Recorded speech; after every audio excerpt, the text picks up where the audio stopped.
Continuando nossa leitura do livro Devassando o Invisível, escrito pela médium Ivone do Amaral Pereira. Este estudo vai nos falar sobre os fenômenos e fatos transcendentes observados pela mediunidade da Ivone, sob orientação dos espíritos guias da médium. Capítulo 2. Como se trajam os espíritos, em sua terceira parte. Até o momento presente, os espíritos mais bem trajados e mais belos que tivemos ocasião de observar através das materializações durante a vigília e também no mundo invisível, por ocasião do desdobramento do corpo astral, foram os que passamos a citar. A entidade que se denomina Charles, martirizado por amor ao Evangelho no século XVI, na França, durante a célebre matança de São Bartolomeu. Comumente se deixa ver em trajes de iniciado hindu, tendo se mostrado uma única vez em trajes de príncipe indiano, visto que no século XVII foi soberano da Índia. Frederico Chopin, que já variou a indumentária 4 vezes em suas aparições, deixando-se perceber em 2 delas, apuradamente trajado à moda de sua época, no reinado de Luís Felipe na França, mas todo envolto num como luar azul translúcido, como uma neblina. Victor Hugo, a quem só podemos distinguir o busto, também envolto em neblinas lucilantes, argênteas, com reflexos azuis pronunciados, sem que pudéssemos destacar o feitio dos trajes. A falange dos iniciados hindus, de que somos pupila espiritual, com todos os seus integrantes esforçando-se por serem contemplados em seu, entre aspas, uniforme característico, as gemas do anel e do turbante, inclusive, envoltos em neblinas lucilantes, com reflexos azuis. Lázaro Zamenhof, o criador do Esperanto, vaporoso, mas muito humanizado em seu terno do século XX, circundado de um halo como que formado de ondas concêntricas, que indicaria o elevado trabalho intelectual. Esse detalhe também foi observado no espírito de Victor Hugo. E está tida sua configuração perispiritual por um jato de luz radiosa verde claro, igualmente de forma concêntrica. E, finalmente, um vulto muito nobre, observado no ano de 1930, com identidade que ignoramos, mas a quem denominamos anjo guerreiro, pelas particularidades do quadro em que se deixou contemplar. Acreditamos porém tratar-se de um integrante da Legião Protetora do Brasil, ou do movimento espírita no Brasil. O certo era que trajava uma túnica grega, curta, atada por um cinto dourado, um diadema discreto, um simples friso de ouro à cabeça, e guiando uma biga romana, como que construída de alabastro. Com a destra empunhava as rédeas, sem que todavia aparecessem os cavalos, e com a mão esquerda uma flâmula de grandes dimensões ao Vicente, onde se lia Salve Brasil Imortal. Estampava-se visivelmente nessa entidade, assim materializada, um tipo oriental, o árabe, talvez, evocando também o tipo brasileiro, muito conhecido do estado de Goiás. Era jovem, belo e sorridente. Um luzeiro cor-de-rosa envolvia-o, espraiando-se em torno e se estendendo longamente sobre uma multidão que cantava hosanas e empunhava pequenas flâmulas. Multidão que seguia em cortejo atrás da biga. Não nos estenderemos em particularidades quanto a essa visão, por não julgá-la interessante para estas páginas. No entanto, jamais fomos informadas da identidade de tão formoso espírito. Acrescentaremos apenas que sua aparição assinalou etapa definitiva em nossa vida e em nossos labores espíritas.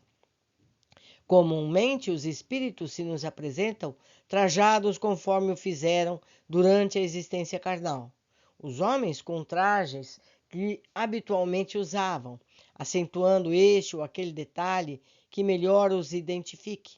As mulheres com os trajes que igualmente, de preferência, usavam. Mais raramente, alguns se deixam ver com a indumentária com que foram sepultados, e ainda outros com os trajes que desejariam possuir, mas que não chegaram a usar.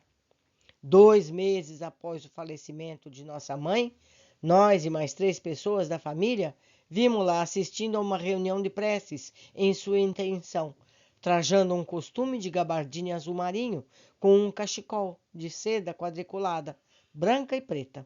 Vestes por ela preferidas para as viagens que fazia em visita aos filhos nos últimos meses que viveu. Uma tia nossa, senhora aqui só as siglas, CAS, falecida no interior do estado de São Paulo em 1950, cerca de 20 dias após o trespasse, apresentava-se à nossa reunião no Rio de Janeiro, dizendo ter vindo visitar-nos, pois se sentia saudosa. Vestia um costume preto. Um véu de rendas negras cobria-lhe inteiramente o corpo, partindo da cabeça e atingindo os pés. Sua configuração perispiritual, como vemos, era chocante. O véu incomodava-a horrivelmente e ela se debatia aflita e irritada, tentando em vão retirá-lo de si. Agradecermos-lhes a visita e o interessante pela solidão em que havíamos, pois na ocasião asseverou-nos encontrar-se penalizada ante as provações com que nos debatíamos e convidámo-la a orar, a fim de que pôde se libertar daquele incomodativo manto, sem que, no entanto, nos fosse possível compreender o que poderia causar-lhe semelhante fenômeno. Cerca de um mês mais tarde, porém, soubemos, por pessoa da família presente em seu funeral, que nossa tia fora sepultada com um costume azul marinho escuro e um véu de rendas negras cobrindo-lhe o rosto e o corpo, exatamente a mantilha tipo espanhol que usava ao assistir missas e tomava a comunhão como boa católica que fora. Uma filha do espiritista Sr. Antônio Augusto dos Santos, residente em Belo Horizonte, 3 dias após a morte de sua irmã Elizabeth, menina de 14 anos de idade, viu-a pela madrugada no seu próprio quarto de dormir, pairando no ar, trajando um suntuoso vestido de baile, tipo Imperatriz Eugênia, tão feérica à luz que a circundava que, clareando todo o aposento, permitiu à vidente observar detalhes como o desenho das rendas que ornavam o vestido, babados, fitas, flores e etc. Assevera a jovem vidente que o vestido era salpicado de pequenas pérolas, como gotas de orvalho. Detalhe, como nós também observado, em 2 das 4 indumentárias perispirituais apresentadas pela entidade Frederic Chopin. Porque seja inspirada em frutuosa pintora, a filha do Sr. Antônio dos Santos, no dia seguinte desenhou com minúcias a visão que tivera pela madrugada, dando a ver os detalhes do vestido que a menina morta absolutamente não possuía quando viva.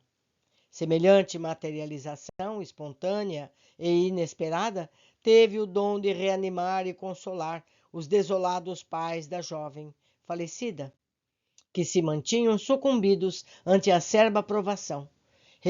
Referir-nos-emos ainda ao mesmo fato em capítulo posterior. De outro modo, espíritos plenamente espiritualizados, como Adolfo Bezerra de Menezes, Bittencourt Sampaio, foram por nós distinguidos envergando longa túnica vaporosa, nívea, cintilante, levemente esbatida de azul.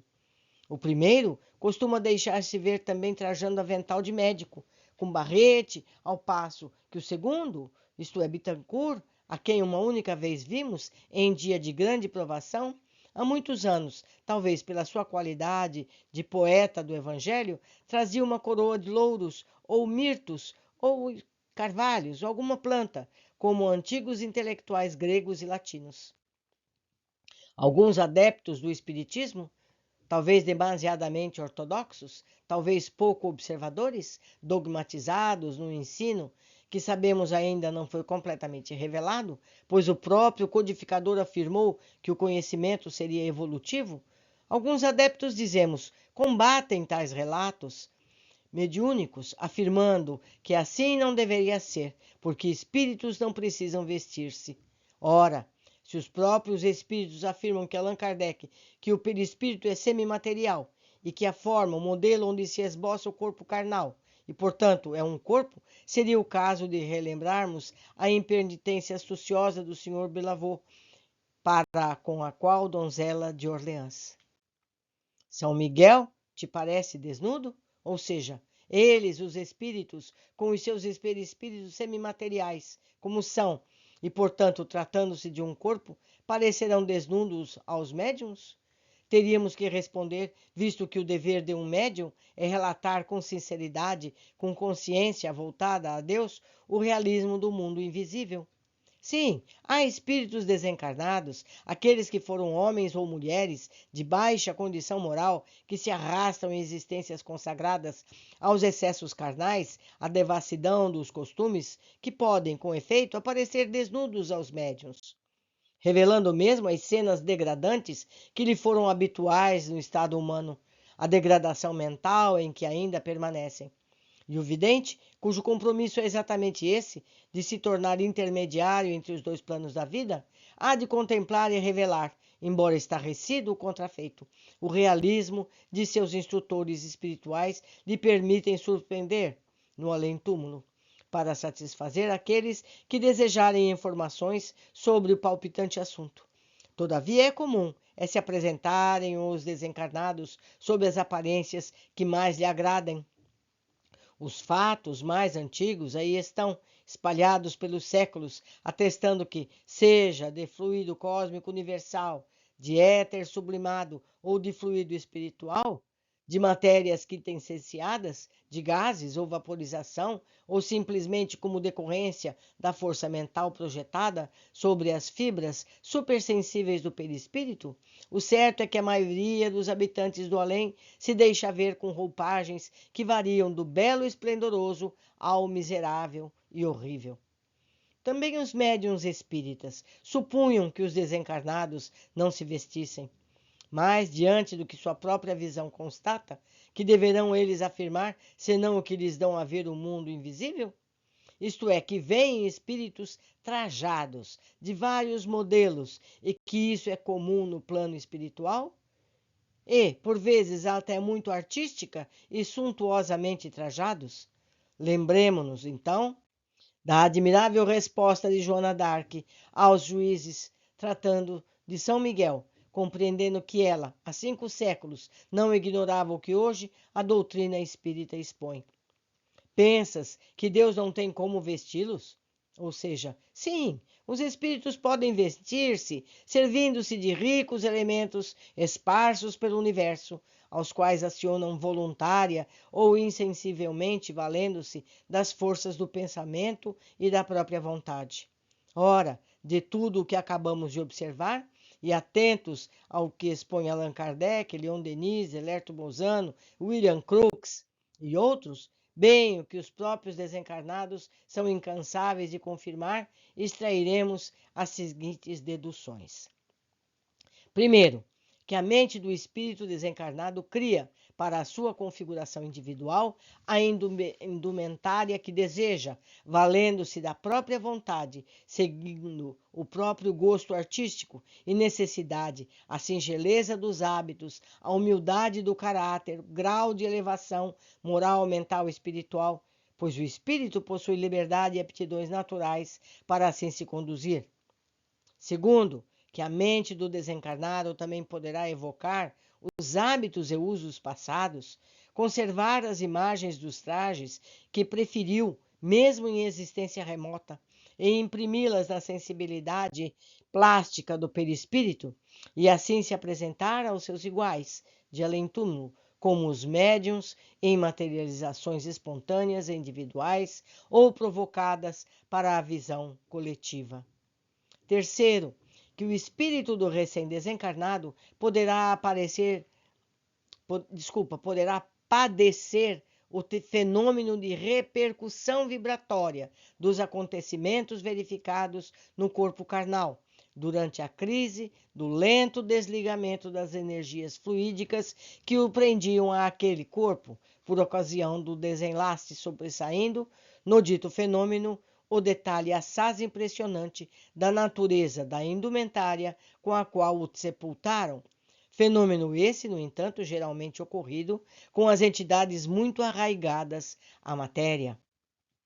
Quarto, que o perispírito, cujas essências e propriedades são impressionáveis, ou seja, é possível modificar-se e, portanto, moldáveis à ação plástica do pensamento, com uma sutileza indescritível, sendo impassível e contrátil, exercendo energia mental sobre as mesmas propriedades, uma ascendência irresistível, dá-lhe aquela forma que deseja, ou que puder, mesmo inconscientemente, mesmo a sua revelia, pois que esse poder mental é natural no seu perispírito, um atributo do espírito, ainda que este o ignore, tal como a inspiração e a expiração são atributos irresistíveis e quase imperceptíveis da organização físico-material. Quinto, que possuindo propriedades plásticas tão sutis e melindrosas, e sendo o espírito arraigado à matéria, não obstante já desencarnado, repercutirão, por isso mesmo, em sua mente ou no seu perispírito, as impressões mais fortes ou acontecimentos que aferem o próprio cadáver, dado que poderosas e transcendentes atrações magnéticas ligam ao corpo carnal ou ser espiritual para a boa marcha da encarnação terrestre e que, em muitos casos, tais afinidades se prolongam por algum tempo, ainda após a morte do envoltório carnal e até mesmo após a sua total decomposição. Sexto, finalmente, que a par de tal fenomenologia da mente e da vontade, existe no mundo espiritual elementos fluidos, essências, gases, energias, matérias muito transcendentais, desconhecidas das pessoas e das entidades inferiores e medíocres, as quais, acionadas pela vontade do desencarnado, de elevada categoria moral e intelectual, se poderão transfundir em formosas aparências de indumentárias variadas, que ao vidente apareceriam muito concretas, como realmente o são para o mundo espiritual, estruturadas em raios luminosos ou em vaporizações cintilantes. Os homens e mulheres, por sua vez, não se trajam igualmente com produtos da própria mente? Porventura a lavoura do linho e do algodão, com a produção da seda, a maquinária das fábricas que tecem os seus fios, transformando-os em vistosos brocados e rendas custosas, não foram antes criações mentais para, em seguida, se concretizarem em vestuários ricos e suntuosos? Quando uma pessoa deseja alinhar-se, não é a sua mente primeiro a criar aquilo que ele desejou, para depois ele próprio concretizar esse desejo na matéria de que dispõe no plano terreno? E o universo infinito, concreto, estável, eterno, não é o produto da mente divina? E não herda a humanidade do seu Criador parcelas da sua superioridade? Trabalhemos, pois, e vigiemos, para que um dia os produtos da força mental que nos possam glorificar investes de luz na realidade da vida espiritual. Meus amigos, me lembrei de outro fato. Aquelas pessoas que fazem desdobramento, aquelas pessoas que fazem projeção astral, muitas vezes estão vestidas de modo diferente da roupa com a qual foram dormir. Muitas vezes se veem com a roupa que foram dormir. Isso é o que a Ivone está tentando nos explicar. Assim como podemos usar no perispírito, que quando a gente está desdobrado, é o nosso perispírito que está no plano espiritual. Ele tem uma roupa. Essa roupa pode ser a que ele estava vestindo, como pode ser uma que ele criou depois. Pois há relatos das duas situações, certo? Por hoje ficamos por aqui. Eu aguardo a companhia de todos vocês no nosso capítulo seguinte. Abraços.